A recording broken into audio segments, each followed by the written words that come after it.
Hi friends, welcome to rubies embroidery. Call பண்ணுறீங்க, video போட்டதை பார்த்துட்டு கால் பண்ணுறீங்க, எல்லா என்கொயரியும் பண்ணுறீங்க. திருப்பி பார்த்தீங்கன்னா ஆர்டர் கொடுக்க மாட்டேறீங்க. டைம் பாஸ்க்காக பண்ணுற வேலை கிடையாது இது. உங்களுக்கு கண்டிப்பாக டிசைன் போடணும் அப்படின்னா என்னை நம்பி அனுப்புங்க. நான் ரிட்டன் உங்கள் துணியை கரெக்டாக அனுப்பிடுவேன். பயப்பட வேண்டாம். எனக்கு 2 ஆர்டர் ஆன்லைனில் வந்திருக்கு. ஒன்று கோயம்புத்தூர்லேருந்தும், 2வது தஞ்சாவூர்லேருந்தும். அதனால் டைம் பாஸ் பண்ணாதீங்க. அதுக்கு எனக்கு டைம் இல்லை, நான் தைக்கிறேன், ஆரி ஒர்க் போடுறேன். அது ஆரி ஒர்க் ஏன் நான் வீடியோவில் போடலை அப்படின்னா எனக்கு பேக் பெயின் இருக்குது. அதனால் அதை நான் கண்டினியூஸாக பண்ண முடியாது. இப்போ என் ஃப்ரெண்ட்ஸுக்கு அக்கம் பக்கம் உள்ளவங்களுக்கு மட்டும் போட்டுத்தரேன். ஃபஸ்ட்டு எனக்கு மட்டும்தான் போட்டுக்கிட்டு இருந்தேன். இப்போ இந்த மிஷின் வாங்கினதுலேருந்து இதில் எம்ப்ராய்டரி போட்டு இந்த ஸ்டோனும் ஒட்டித்தாங்க அப்படிலாம் சொல்ல ஆரம்பித்தாங்க. அதனால் நான் இப்போ வெளியிலையும் கொஞ்சம் போட்டு கொடுக்குறேன்.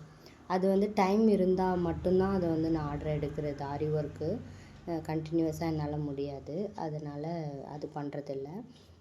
இன்னொன்று பார்த்திங்கன்னா, இந்த மிஷினில் வாங்கும்போது சொன்னாங்க, அதிலே போட்டுட்டிங்கன்னா அதுக்கப்புறம் நீங்கள் எந்த வேலையும் பண்ண வேண்டாம், நீங்கள் கடைக்கு கூட போயிட்டு வரலாம் அப்படிலாம் சொன்னாங்க. ஆனால் அந்த மாதிரிலாம் சுத்தமாக கிடையாது.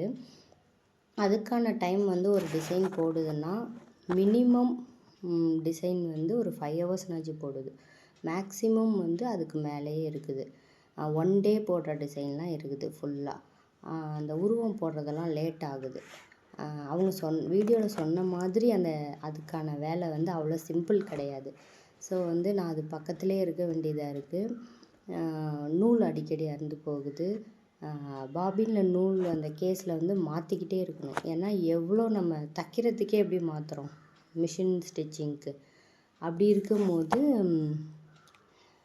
இருக்கும்போது அந்த மிஷினில் கீழே எவ்வளோ நூல் எடுக்குது மேலே. அதனால் அதுக்கேற்ற மாதிரி நம்ம நூல் சேஞ்ச் பண்ணிக்கிட்டே இருக்க வேண்டியதாக இருக்குது. அவ்வளோ ஈஸியான வேலை இல்லை. டைம் பாஸ்க்காக என்கொயரி பண்ணாதீங்க. டிசைன் வேறு யாருக்கும் காமிக்கணுங்கிறதுக்காக என்னோடய டிசைனை பிடிஎஃப் அனுப்புங்கன்னு சொல்கிறீங்க. திருப்பி கால் பண்ணால் ரிப்ளையே இருக்க மாட்டுது. ஒன்ஸ் கொடுங்க, பிடிச்சிருந்தா கண்டினியூ பண்ணுங்கள். இது நான் கையில் போடுறதில்ல, மிஷின் தான் போடுது. அதையும் நான் வீடியோ போடுறேன். அதை பார்த்து நீங்கள் முடிவு பண்ணிவிட்டு கன்ஃபார்மாக ஆர்டர் கொடுக்குறீங்க, ப்ளேஸ் பண்ணுறீங்க அப்படின்னா நீங்கள் ஆர்டர் கொடுங்க. ஓகேவா?